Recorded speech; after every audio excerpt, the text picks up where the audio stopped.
Fala pessoal, eu sou o André Rochadel e hoje no Cozinha Rochadel você vai descobrir qual é um dos pratos favoritos de uma pessoa que não é qualquer pessoa não, é uma dos melhores do mundo mesmo assim. Tô aqui com Adriano Siri, 30 anos já de carreira com os melhores do mundo, um brinde que a gente já começou aqui também pessoal. E prepararei um arroz de polvo para ele, que é um dos pratos favoritos, ele me disse, enquanto a gente bate um papo.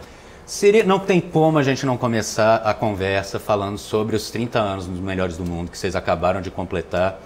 Conta pra gente como é que é essa loucura de ter vivido tudo isso, de estar nesse momento que você está e que vocês estão e viver 30 anos de teatro, sair de um local... Eu já estou fazendo tanta pergunta, como é que eu gosto tanto dos melhores do mundo que eu vou desenvolvendo. Mas conta pra mim dessa toda essa vida dos 30 anos desse projeto que eu espero que seja interminável. Assim. André, a gente estava conversando aqui há pouco, né? É muito incrível, é muito inusitado a gente falar no Brasil, mesmo em outros lugares. 30 anos, a mesma companhia, com o mesmo elenco, trabalhando apenas com textos autorais. Viver 30 anos, né? Viver, como a gente estava dizendo também, do sentido de viver. A gente vive, não é só que a gente paga as nossas contas com o teatro, que a gente ganha o nosso soldo ali do nosso trabalho semanal com o teatro, mas a gente vive porque é alegria, é vida, é riso, é passar isso para as pessoas. Há 30 anos. Então, há 30 anos eu tenho todos os problemas que as pessoas têm, de problemas eventuais de relação, de dinheiro, outras questões. Eu tenho 2 filhos, então é criação de filho, mas tudo amparado pela alegria e pela beleza do riso do teatro. Então, isso, eu costumo dizer que essa vida é uma vida muito abençoada, cara, porque você, no dia a dia de trabalho, levar humor e alegria para as pessoas é um grande privilégio. Então, isso é um pouco do sentimento que eu tenho pelos 30 anos de Melhores no Mundo. E vocês são 6 com o 7º oculto, né? Isso, exatamente. E todo esse tempo as mesmas pessoas. Sim. Houve um momento, assim, eu falo de mim como fã, teve um momento que eu achava assim, a fulano é mais engraçado, Beltrano não sei o quê. Depois que eu fui entendendo a equipe, eu fui vendo a importância de todo mundo lá, assim, tipo o Giovanni, que é um que a gente acha que é sisudo quando começa a ver, de repente a gente vê, cara, essa pausa do Giovanni, esse momento que ele faz, a importância dele para essa cena é muito grande, que ele parece que está apagado, mas não está. Se ele não existir, essa cena não existe. Teve um momento que vocês perceberam o papel de cada um de vocês lá?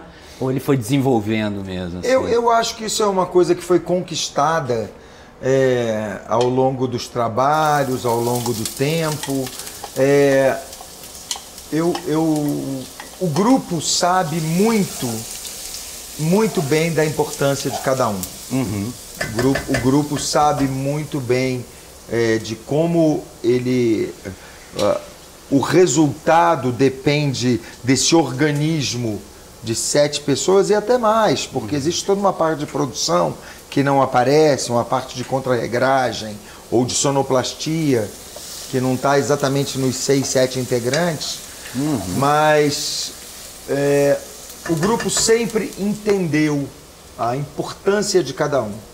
Porque quando você vê uma coisa no palco, quando você vê, como eu posso fazer uma referência aqui, um chefe traz um prato à mesa e oferece para o cliente fala parabéns. Só que ali a gente sabe que tem desde o cara que fez a compra, que se o produto não for um produto bem escolhido, não vai, o resultado não é bom. Tem uma cadeia. Né? Exatamente. Então todo o processo Melhores do Mundo, ele funciona muito bem com essas 7 pessoas. Nós artistas, é claro, sabemos da importância de cada um no palco, mas sabemos da importância de cada um fora do palco, na hora do texto, e na própria harmonia ou na condução da convivência é importante que a gente tenha pessoas mais ponderadas, pessoas mais tolerantes, para que tudo funcione bem, né, cara? Se todo mundo for estridente e se todo mundo for um Helder Rodrigues, se todo mundo for um Helder, imagina um grupo com 6 Helders no palco. Não aguenta, ninguém aguenta. Eu vou te interromper só um momentinho aqui. Você vai comer, não é arroz de polvo, não, é arroz de alho com polvo, tá? Uau, eu vi. Rapaz, essa quantidade de alho que você botou aí, que lindo. Eu adoro alho, pra mim não tem problema. Minha mãe ia criar casa com você, porque ela não é do alho, mas, cara... Pegando um caco bem fraco assim, apimentando a conversa, que já teve briga, já teve situação que vocês achassem, não, agora não vai dar mais certo, não. A gente tem que dar uma paradinha, tem que separar, ou vocês sempre... É óbvio que conflitos houve, né? Assim, mas teve um momento que pegou, que vocês chegaram a quase serrar, ou sempre conduziram muito bem essas... Não, a gente conduziu, eu acho que sempre, como você falou, é impossível você falar numa relação de 30 anos, de 6, 7 pessoas, especialmente lidando com a arte, porque o artista, ele na sua, quase que na sua essência, ele é vaidoso. Porque a arte, o teatro, né, a arte principalmente cênica, o teatro, né? Você vê, você percebe o público. Ela precisa de visibilidade, então você precisa ser visto. Você precisa ser olhado. Então você precisa... Então as pessoas ficam vaidosas com isso. Eu acho que um dos grandes segredos do sucesso dos melhores do mundo foi a gente conseguir amplificar isso. Deixar uma vaidade mais de um aqui. Ele é mais vaidoso aqui, deixa ele ser, tá bom, que bom. Por outro lado, aquele que é muito vaidoso aqui, começou a perceber que este aqui, porra, ele tem um valor incrível nisso aqui. Então foi essa equalização, não é essa amplificação, digamos, essa equalização nos deu uma vida, tem nos dado uma vida feliz e um resultado que está aí, né? Aquilo que a gente estava falando. Fala por si. Né? Quase 4 milhões de espectadores presenciais. É muita coisa, cara. Pra caramba. É muita gente. 4 milhões de pessoas já viram os melhores do mundo em 30 anos. Cara, isso é incrível. E uma dúvida que eu tenho, assim, que eu imagino que muita gente tenha. Vocês têm os momentos de cacos que são maravilhosos. Eles, às vezes, são pensados antes, ou todos eles surgiram no palco, vocês falaram, cara, isso funcionou, eu vou usar de novo. E também, eu sei que vocês adaptam, porque eu já vi peça no Rio de Janeiro e em São Paulo. E vocês colocaram o local daqui de Brasília no local de lá, fizeram uma piada com... Como é que vocês fazem esse estudo? Alguém fala para vocês conhecem o lugar? Sim, então, a primeira pergunta. Normalmente, o caco, ele é estrategicamente pensado. Várias vezes ele é um improviso mesmo. Na cena ele aconteceu, na cena durante a cena. Mas muitas vezes acontece algum episódio na política ou alguma coisa nas redes sociais ultimamente, que é uma coisa, né, que dá muita visibilidade. A gente conversa antes, a gente chega 1h30, às vezes 2 horas antes da sessão. Então a gente fica conversando, justamente, trocando ideia, conversando geral. Fala, cara, a gente podia botar tal coisa. Gente, vocês conseguiram colocar o pastor de calcinha. Cara, e foi uma explosão. Eu imagino. Cara. Quem esperar Agora, isso? O pastor de calcinha, o que acontece? Ele teve que ter uma produção. Então, teve a ideia, então comprou aquele figurininho dele. Pegamos umas perucas que a gente ia lá, vimos qual era melhor. Foram investigar. Vamos investigar. Fomos lá, mandamos um representante. Cara, mas... então isso é uma coisa. O caco, às vezes, ele é planejado. Muitas vezes ele surge na hora da cena. E aí é como você falou. O caco funcionou, ele é mantido. Se o caco depende, por exemplo, o pastor. Cara, daqui a 2 semanas... Ninguém mais sabe. Não tem porquê mais, vai ter outra coisa, vai ter outra situação. E a outra coisa que eu acho que é um dos segredos do nossa boa relação com o público é justamente isso que você falou. Quando a gente fazia peça em Brasília, somos de Brasília, estamos em Brasília, começamos a querer sair. Cara, o que aconteceu? Começamos a perceber que as piadas tinham muitas referências locais. Então nós fomos encaixando referências, as mesmas referências, digamos assim, que funcionavam bem em Brasília, em outras cidades. Vocês tinham um tema, então, da piada que vocês queriam pegar? Nós temos pontos, né? Assim, onde a gente fala de um ponto da cidade que alaga, de uma construção escrota. Exatamente. Você acompanha. Você acompanha. Cara, mas só que com a nossa experiência e com o nosso dia a dia, a gente foi colocando também piadas, referências locais. Então, isso foi muito bom.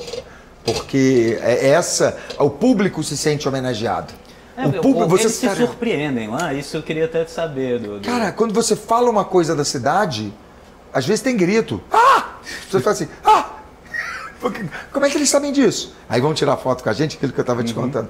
Vão tirar foto, vão conversar, e a pessoa fala, cara, como vocês sabiam disso? Como é que vocês souberam? E a gente, de fato, faz uma pesquisinha com a produção, com alguns amigos, liga para, enfim, conhecidos, artistas, amigos nossos da cidade, e faz esse levantamento. Porque, André, é isso, cara. As pessoas querem, hoje especialmente, as pessoas querem uma coisa atual. Entendeu? Nós temos o privilégio de fazer teatro, e é um teatro com dramaturgia, que tem história, que tem toda uma estrutura, com luz, com figurino, cenografia, sonoplastia, maquiagem. Então o grupo é um grupo de teatro. Só que não pode perder isso que acontece hoje, que é a rapidez. Assim, você tem uma história que funciona, mas se você incorpora pontos do dia a dia, do rápido, do factual, a gente ganha muito, cara. Todo mundo, o público se diverte, a gente se diverte. Se interage, né? Muito melhor, muito legal. E como é que foi assim, vocês estavam extremamente bem estruturados aqui em Brasília, como eu estava falando antes, eu fui vendo tipo, o crescimento nos teatros, quando chegou no Teatro Nacional e tal. E aí, pelo menos é a percepção que a gente tem, não sei se foi isso que aconteceu, aquela fatídica entrevista do Jô, que de repente virou um fenômeno. Como é que foi isso, assim? Cara, o que aconteceu? Aquela fatídica entrevista do Jô, que foi a segunda vez que nós fomos ao Jô, na verdade. Eu nem sabia disso. Nós fomos 5 vezes ao Jô. Aquela foi a segunda. A primeira vez que nós fomos, nós levamos a cena do assalto, nós levamos mais uma outra cena, mas o YouTube não era uma coisa que estava consolidado, nem que estava começando. Então, isso foi em 2006, nós fomos ao Jô, e nós já estávamos fazendo temporadas nacionais, pequenas, menores, bem sucedidas, mas em casas menores. 350, 400 lugares. Tanto que naquela entrevista, nós estávamos em cartaz no Teatro Procópio Ferreira, naquele dia, naquela semana. Estávamos fazendo uma temporada do espetáculo Misticismo no Teatro Procópio Ferreira. O Teatro Procópio Ferreira, para quem não sabe, ele é muito conhecido das pessoas, apesar das pessoas não saberem, porque ele era onde era filmado o Sai de Baixo. Então, o Sai de Baixo da Rede Globo era filmado no Procópio Ferreira. E nós estávamos fazendo uma temporada ali, que é na Rua Augusta, em São Paulo. E fizemos a entrevista no Jô. E aquilo foi um termômetro, porque aquilo começou a ser tão, assim, vascularizado, divulgado, que terminava a peça, as pessoas levantavam para aplaudir e começavam a gritar, Joseph, Joseph, Joseph. Cara, um fim de semana, outro fim de semana. As pessoas gostavam da peça, queriam ver a peça, mas estavam ansiosas pelo Joseph Klimber. que era a cena do Notícias Populares, que o Helder e o Pipo, que nós apresentamos, enfim, no Jô Soares. Então nos deu o clique, falamos assim, tá na hora da gente experimentar uma casa grande. E fizemos contato com o Canecão, extinto Canecão, no Rio de Janeiro. E o Canecão falou assim, olha, daqui a 2, 3 meses nós temos uma terça-feira. E lá é dificílimo, né? Lá era né? O Canecão, muita pauta, shows internacionais e tudo. Eu lembro do Calbi Peixoto emocionado de estar tocando lá, e ele já velho. Cara, o Canecão é um templo da cultura brasileira, assim. Vinícius, Tom, Chico, Gal, Betânia, Cazuza, a famosa gravação de O Tempo Não Para é feita, é do Canecão, aquele ao vivo é no Canecão. Enfim, o Canecão é um templo mesmo. E o Canecão falou pra gente assim, a gente tem 2 terças-feiras, vocês querem? Falou, bora. Com 15 dias de antecedência, estavam esgotadas as 2 sessões. Aí a gente deu um clique, que a gente virou. E isso tinha sido quanto tempo depois da entrevista? 3 meses. Já foi quando deu. É porque a entrevista viralizou um pouco. Naquela época não era fez hoje e viraliza amanhã, né? Ela não, tinha foi exatamente, era um tempo. Era e-mail, mandava um e-mail com a cena. A gente recebia, as pessoas mandavam pra gente, por exemplo, pra mim, que não tô na cena do Joseph, sem saber, sim, ou eram pessoas aleatórias mandando aquela cena, né? Então, em 2007, nós começamos a ocupar as pautas sábados e domingos. E aí foi Canecão, Citibank Hall, fizemos casas, aí nós subimos um degrau de arquibancada, assim, subimos um degrau grande. Nós saímos das casas, que já era legal, um grupo de teatro de Brasília, estar se apresentando pelo Brasil em casas de 350, 400 lugares, 450, já era lindo. Só que aí, de repente, raríssimo, não é sem precedentes. De repente, um grupo de teatro vai para casas de 1.400, 1.500. A gente fez o Ceará Hall em São Paulo, em 2009, 4.200 pessoas numa sessão. Eu falei isso para alguns amigos aqui do rock de Brasília, a gente conversando. Falei assim, cara, era show de rock. Aí ele falou assim para mim, Siri, tem muito show de rock que não dá isso, não, amigo. Assim. E é verdade, né? Eu sou do tempo do Gates Pub, que era muito bom e que botava 120 pessoas, a gente ficava... Todo mundo lá no sardinha. Mas enfim, então o Jô foi um cara muito importante. A entrevista do Jô, a coisa como aconteceu, foi muito importante na nossa carreira. Muito importante. Foi uma virada. E logo depois, o Hermanoteu, a cena do Hermanoteu filmada na Vila Lobos, na Sala Vila Lobos do Teatro Nacional, que é a cena do Helder com o Pipo também, a cena do mar abriu no meio, velho, sei o que, o Moisés bateu o cajado no chão, não sei o que.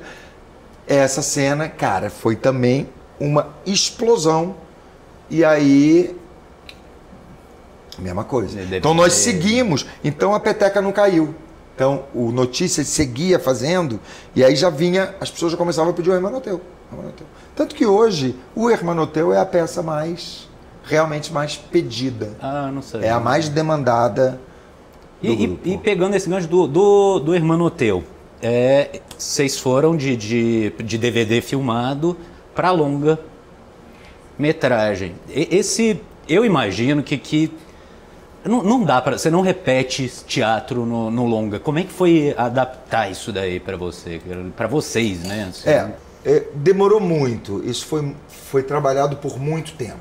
Assim, que tem que praticamente refazer, né? E outra história. Você conhece a peça. O público conhece a peça.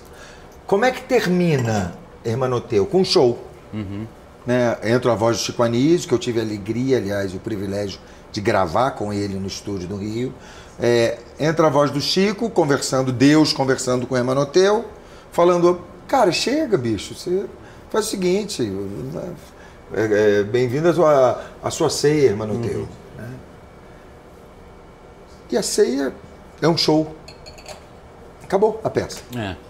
Isso cabe. Não? E as pessoas ficam felicíssimas, porque tudo certo. A peça é engraçada, termina com um punch de show de rock. Ótimo. O que acontece no cinema? Nós percebemos que o cinema precisa de um fim. Então não tinha como ser um show de rock. Acaba com Jesus tocando guitarra, não faz o menor sentido. Precisa de um... Então a gente teve que construir uma dramaturgia. Só vou pegando coisa. A gente foi construir essa dramaturgia justamente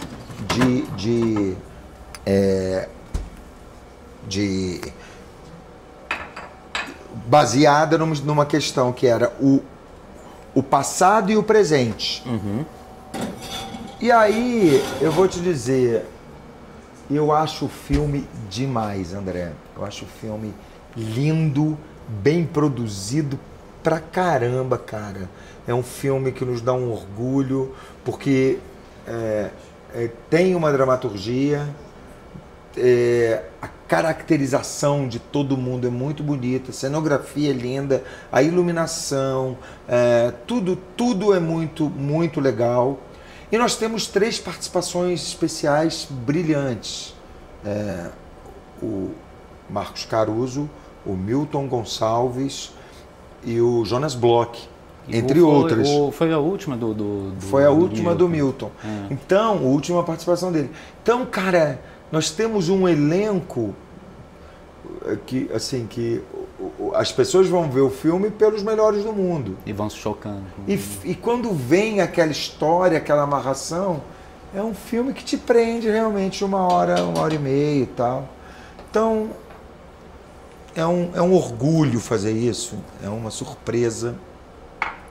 E o filme, ele chegou a sair no cinema ou a pandemia parou isso daí? Foi exatamente, cara. A pandemia parou e foi...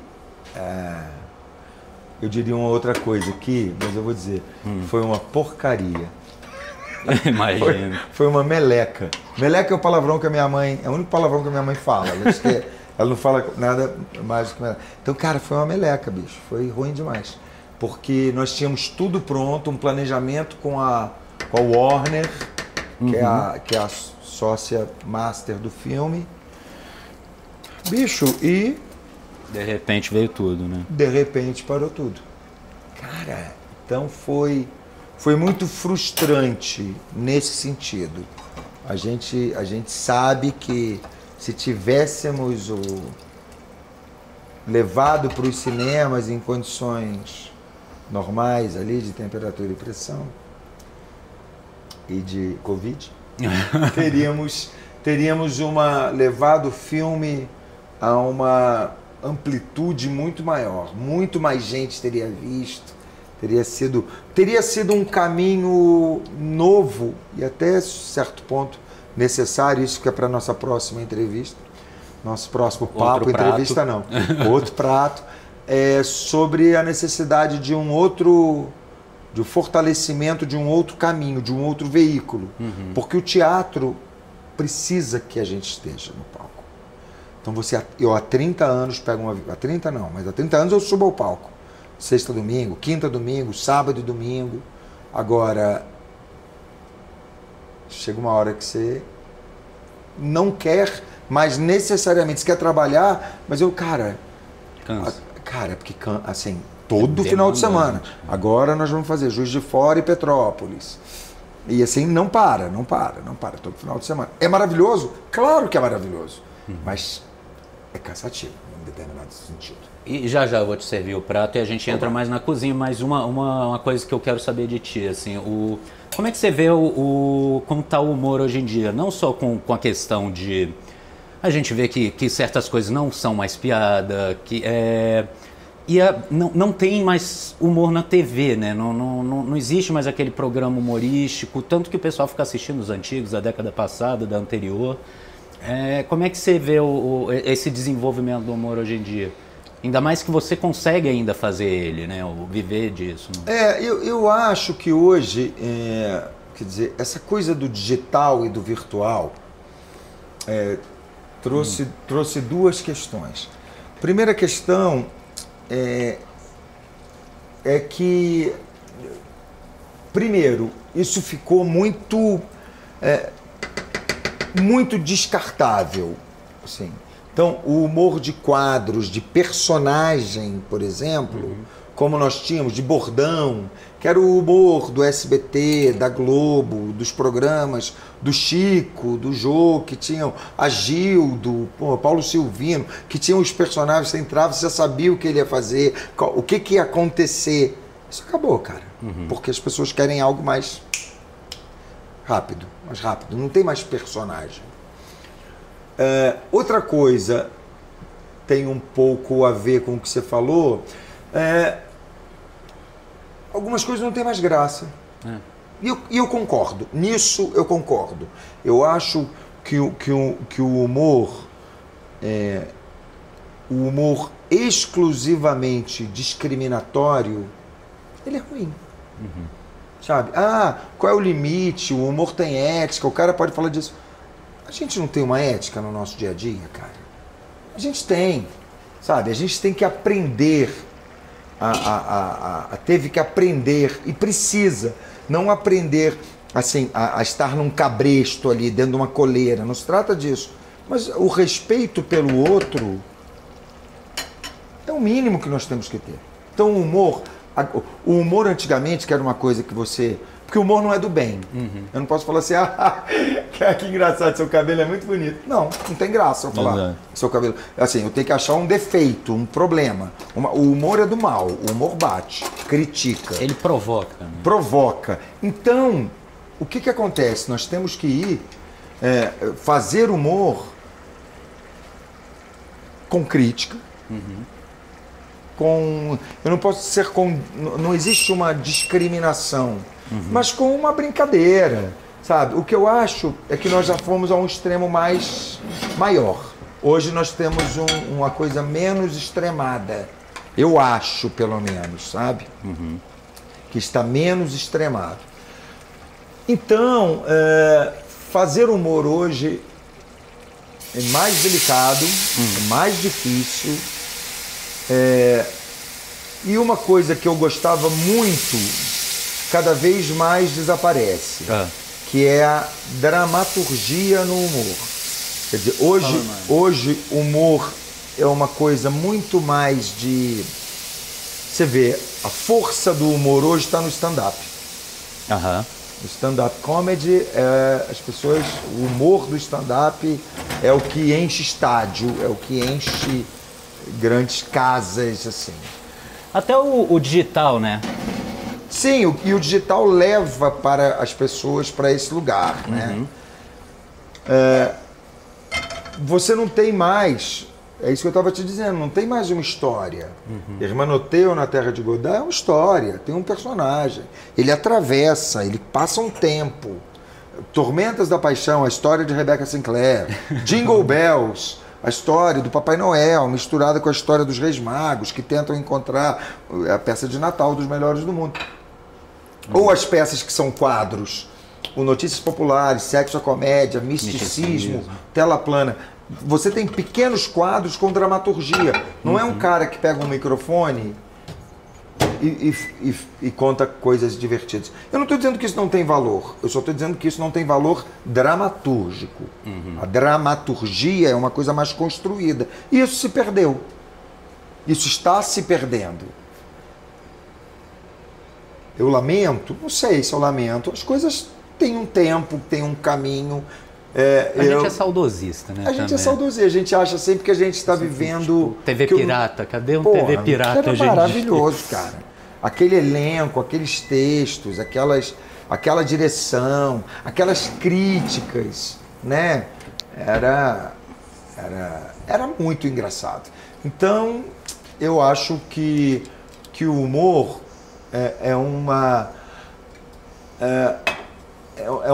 está enfrentando um momento, mas que é muito mais pela questão da mudança dos tempos. E o humor ganhou visibilidade. Por exemplo, não se fala sobre o drama, os problemas do drama. Eu não vejo se falar sobre isso. Verdade. Porque o drama, assim... Hoje o humor ganhou visibilidade. O humor é rápido. O humor passou a ser uma coisa que todo mundo acha que faz. Eu não estou dizendo Sim. o humor de qualidade. Mas quem está hoje realmente preocupado com qualidade? A pessoa liga um celular, vê uma cena de 12 segundos e está feliz, cara. Acabou. Aí passa para o outro. E se tiver mais de 12, acelera o vídeo. É, exatamente. Ou arrasta para cima, como se fala, e acabou, entendeu? Eu acho isso preocupante, no sentido de pensar na arte como um elemento fundamental para a nossa qualidade de vida, eu acho. Então, eu acho que arte e o humor no teatro, ele é fundamental na qualidade de vida das pessoas. Como o cinema, como as artes plásticas, como a dança, como a música. Isso não é... Isso que você falou é bem verdade, eu não tinha pensado. O humor tá muito em discussão, mas o restante dos gêneros não, né? Eu tive notícias de que recentemente um espetáculo de dança foi criticado em Porto Alegre, mas eu não, sinceramente, não tive o alcance. Nem reverbera, né? Não reverbera tanto, entendeu? Agora, o Fábio Rabin, o Whindersson Nunes, a cena de alguém, da menina que fala baixaria, o cara que fala putaria. Felizmente é isso, porque é isso que está dando visibilidade às pessoas. E hoje, o que as pessoas mais precisam é de visibilidade. Nem que seja um segundo, né? É. E agora, vamos pro prato e me conta qual é a história desse prato contigo, cara. Cara, o arroz de polvo, olha só, que bom que você se predispôs a me oferecer isso. Isso realmente é uma coisa de família. Eu tenho na memória, carinhosamente, o arroz de polvo. O arroz de polvo parece que é uma coisa assim, sei, isso é uma coisa bem especial, né? No Rio, quando eu era criança, isso vai lá então, 1977, 76, 75, eu tenho a lembrança de alguns almoços de domingo com a minha avó fazendo, sabe? Essa era uma de família mesmo. Quando você me pediu essa coisa que trouxesse uma relação de memória familiar mesmo, foi uma das primeiras coisas que me veio, porque vem realmente do Rio de Janeiro, quando minha avó, mãe da minha mãe, que é filha de portugueses, ela fazia. E não era uma coisa comum, é engraçado, né? Hoje o arroz de polvo ficou uma coisa meio luxuosa e meio... Era o caseiro. Era uma coisa caseira, era um prato da família. E a gente não perdeu isso, sabe, André? Porque, olha que lindo, gente. Vocês estão filmando isso? Eu fiz a minha versão dele. Tanto que eu nem quis saber como é que era o teu. Não, o meu vai ser certamente mais simples até do que o seu. Mas não tem muito onde inventar, também tem isso. Quer dizer, sempre tem. Mas tá lindo, cara, olha que lindo. E então minha avó fazia no Rio. E depois, vindo para Brasília, minha mãe fazia às vezes. Mas vamos lá, o polvo, há algum tempo atrás, não era uma iguaria muito fácil de você encontrar, não. Aqui, eu estou dizendo assim, nos anos 80, em Brasília, que não é uma cidade de praia, o polvo não era assim, então... Eu sou covarde, isso aqui é uma maionese de alho assado, tá? Com Que papo. lindeza, cara. Nossa, sou covarde. Espero que você tenha vindo com fome. Rapaz, que lindo que tá isso. Mas aí, o que aconteceu? Minha mãe fazia, eventualmente também, é um prato eventual. E né? Ele tem uma coisa de ser um prato eventual. Eu não vejo isso no dia a dia, assim, Não, o que tem hoje para almoço? Hoje é um arrozinho, pô. É que nem o outro que você me falou assim, me manda uns pratos aí que tem um registro familiar. Eu falei assim, cara, feijão, arroz, bife milanesa e batata frita. Nossa, é lindo. amo. Isso é lindo demais, cara. É demais. E esse sim, você chegava em casa, desde criança, até eu voltando da faculdade, eu às vezes chegava e tinha isso. Casa de vó, casa de mãe. Na minha casa tinha, às vezes, já com a minha casa. Enfim, e aí depois eu comecei a fazer, cara. E é isso, é uma coisa que... Foi passando. Que tá na vida da gente e a gastronomia, a cozinha...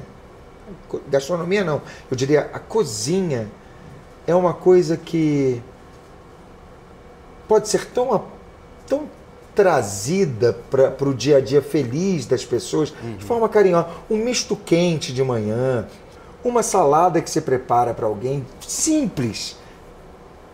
Vou te dar um exemplo, meus meninos comendo, meus meninos ainda criança, eu tenho um filho e uma filha. Eu começava a fazer salada com carinha, então eu botava o cabelo de alface, os olhos de pepino, um bigode de não sei o quê. Cara, aquilo passou a ser tão divertido para mim. Eles gostavam, mas eu gostava talvez mais do que eles. Então hoje, a gente vê, e a gente sabe, você mais do que eu, porque você trabalha com isso diariamente, como isso está na nossa vida de uma forma muito preciosa. E se as pessoas atentarem, saírem da sobrevivência e forem para o outro patamar, do carinho, uma coisa simples, ela não precisa ser requintada, ela simples, ela tem um valor preciosíssimo, né? Tem valor. Eu acho que não tem coisa mais chata do que quando o entrevistador quer falar muito, mas eu tenho duas coisas para mim na vida. A maioria das minhas melhores memórias são em volta de uma refeição, e eu lembro da refeição, e tem uma frase de um sommelier que eu acho perfeita, que ele abre o livro assim: toda refeição é um evento que acontece apenas uma vez. Eu acho essa frase linda, assim, eu acho perfeito, eu amo esses momentos, assim, tipo, agora a gente teve esse bate-papo super bacana, agora você vai comer, a gente vai comer, vai conversar, continuar o papo fora das câmeras. E isso que eu acho tão bonito da gastronomia, por isso que eu gosto de fazer esse quadro, inclusive, por isso que eu quero que a gente esteja nessa junto com vários entrevistados, para ter esse momento várias vezes com várias pessoas. Muito obrigado, é um privilégio. É um privilégio para mim. Agora vamos para a hora da verdade, né? Oba!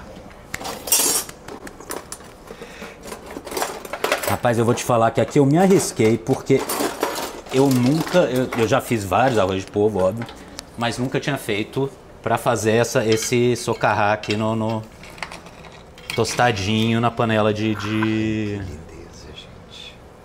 Então...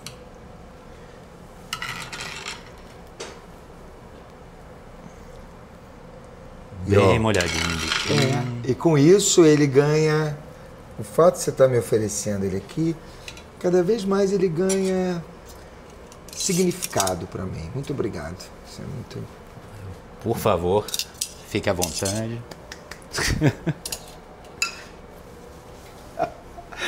Não, mas e você? Cadê o seu? Vou me servir, mas eu quero primeiro ver a tua reação. Obrigado. Muito obrigado. Muito obrigado, gentil. Vou me servir também.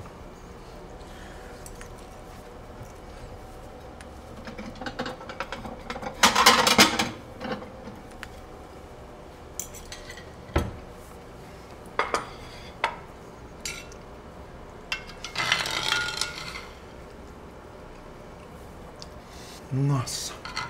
Deu bom. Deu muito bom. Que ótimo. Parabéns e obrigado. Muito bom. Valeu, você sabe que quando eu levo o meu filho, levava quando ele era pequenininho para comer algumas coisas, ele comia e fazia isso, cara. Sabe, eu acho que a gente fecha o olho até para focar mais no paladar, né? Para tentar fazer assim, ó. Nossa. E absorver, pô, sensacional. Valeu demais. Muito obrigado. Pessoal, primeiramente, muito obrigado ao Siri por ter aceitado esse convite. Muito obrigado a vocês que continuaram assistindo a gente até aqui. Lembrando que a receita desse prato está na descrição do vídeo. Espero que vocês tenham gostado e contem pra gente quem mais vocês querem que a gente receba aqui na cozinha para ter esse bate-papo e saber do que elas gostam de comer. E não se esqueçam de seguir, curtir, compartilhar, marcar o sininho lá embaixo para saber sempre quando tem novidade no canal e acompanhar a gente lá no GPS TV, no GPS Brasília. Obrigado!